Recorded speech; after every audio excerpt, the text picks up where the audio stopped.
which was about D-Day. You haven't heard any of this, have you? Do you know any? You've talked a little bit about this. You know, I knew about The Longest Day, about you being on the set of The Longest Day. We were on the set, and we watched him shoot this scene, and I was about 7 or 8, and this actor came down off of the set, and he walked over to me and my brother and sister, and he asked us each individually, what do you want to be when you grow up? And I said, I want to be an actor. And that 8-year-old's idea of what was a good idea to become, that drove me for the next 30 years. So, where do I go now? What do you want? Well, I mean, what did you do educationally after high school? So, actually, while I was in high school, I worked with an improv company in San Francisco. And when I got out of high school, I toured with them. And when I was in college, I toured with them. And then, so I probably did 200 or 300 totally improvised shows, like you would see, like you won't see anywhere actually.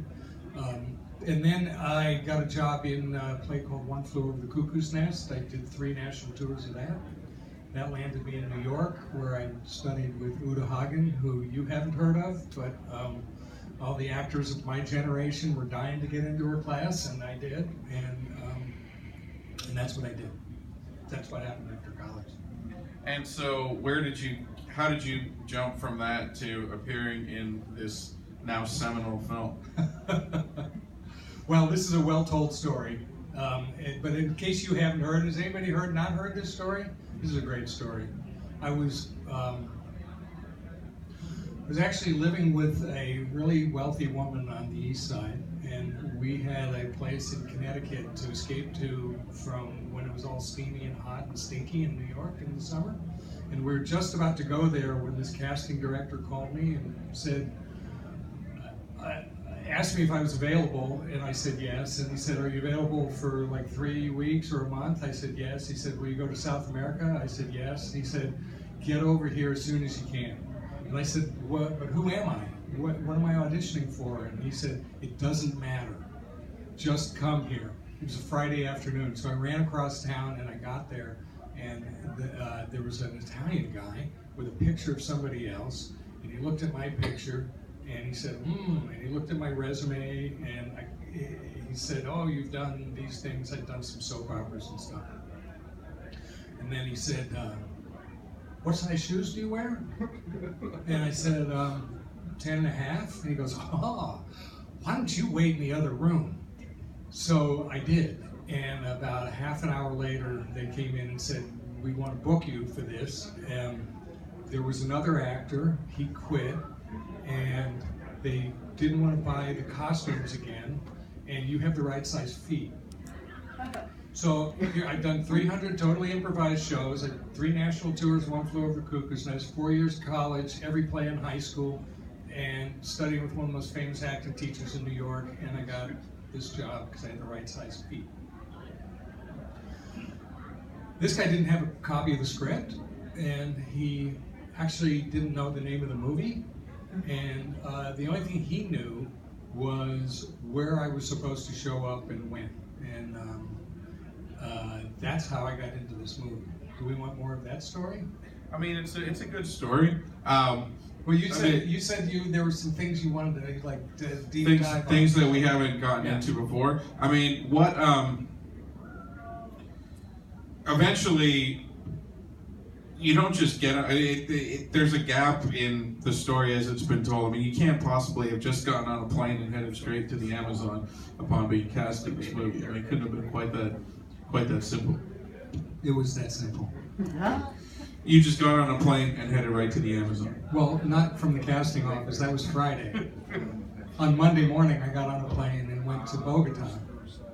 And then spent 2 nights in Bogota because there were only 2 planes a week to Leticia where they were shooting this movie. So I spent 2 nights alone in Bogota, in one of the scariest cities in South America, at least back in the 70s when the cartels were running everything. And Wednesday morning, Salvatore came and picked me up at the hotel and drove me out to the airport, and we flew down to Letitia, which is this little town. And no, it really did happen just like that. And as I was flying to Bogota, I think, I was fantasizing what it was going to be like on the Johnny Carson show. This is how old I am. The Tonight Show, telling this story. And I knew that no matter what else I ever did in my career as an actor, this was the story. This is the story of my career.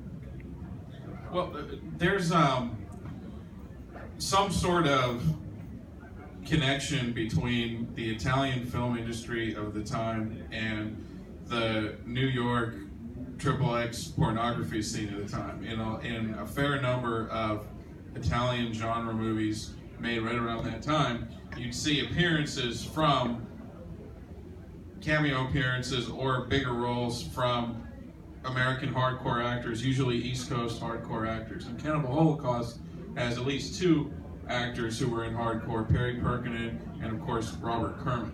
And so it's believed that the New York adult film industry had some ties to the American mafia, which had some ties to the Italian film industry.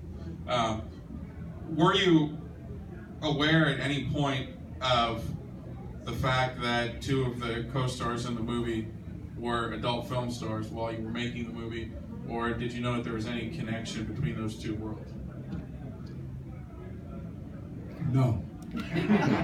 At some point, you must have. I didn't. Yeah. Finally, okay. So, first of all, I don't remember meeting Robert Kerman on this picture at all because we were in different sections of the movie. Perry was, one of the quietest guys I ever met. And if you know the movie, Perry plays my best friend Jack, who you will never see at one of these conventions. I don't know why. My take is that Perry's not real happy with some of the things he did, The Turtle, for instance, if you've seen The Turtle, I saw The Turtle once. I wish I hadn't. They'd done that before I got there. So I was in this weird little bubble where they flew me in, they like just moved me around to these places. I never had my own copy of the script. I had all the words and no script. So I was constantly, begging somebody to let me see their script so I could learn my words. And I was so concentrated on who is it, I'd studied with Uta Hagen, so I knew exactly what I had to do as an actor trying to create this character with really no help. So the time there was for me to explore who else was doing what was really limited. I found out Robert Kerman was in the movie and a porn star in about, I think 2004. Was that when the when you and Sage and him were in that Fangoria convention near New York? Right, in New York. So I met Robert the first time, and Robert also I don't think was very happy with some of the things he'd done. So because people would come up to our table, they go, "Wow, you're Robert Kerman and you were in Cannibal Holocaust," and he'd go, "They shouldn't have killed the animals in that. They shouldn't have done this shit." Like, hey Robert, I got an idea. Some of these people want to give you money. So take their money and then say thank you. They like the movie. It's not personal, it's not about you, So if you've seen the movie, you know that, the scene with the pig where right before we burned the village. And if you've seen my interviews, you know that originally they wanted me to shoot the pig. And that was the first time it occurred to me that they're actually killing animals in this movie. I was busy, so I asked him, you want me to shoot this pig like with live ammunition? You want me to kill this pig? And he goes, yeah. And I said, this pig is a friend of mine. I rode to the set with this pig. I'm not going to shoot this pig. He said, well, we're going to eat the pig tonight. I'm like, yeah. You know what? I didn't want to have to tell that part of the story on the Johnny Carson show. I really didn't. I had that much sort of awareness, and so he had Luca shoot the pig.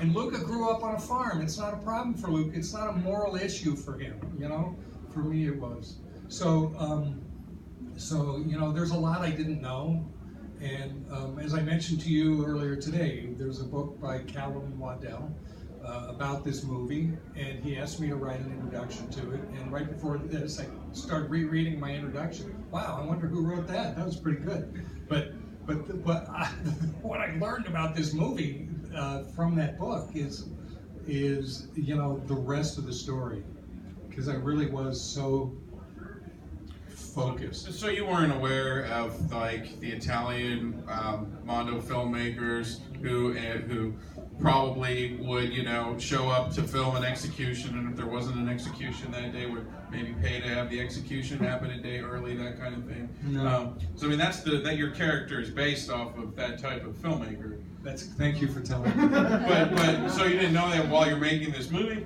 No, absolutely not. But you said that Ruggiero was trying to ask you to be like a brutal journalist. You just didn't understand like who that was. Yeah, and so he said I was no, I didn't know what his reference for that was. He said I was a ruthless documentary filmmaker. And now that you tell me that, I understand what he was saying. But after watching him for a couple of days on the set, I thought he was talking about him. Ruggiero was actually kind of my model for Alan Yates, if that makes sense.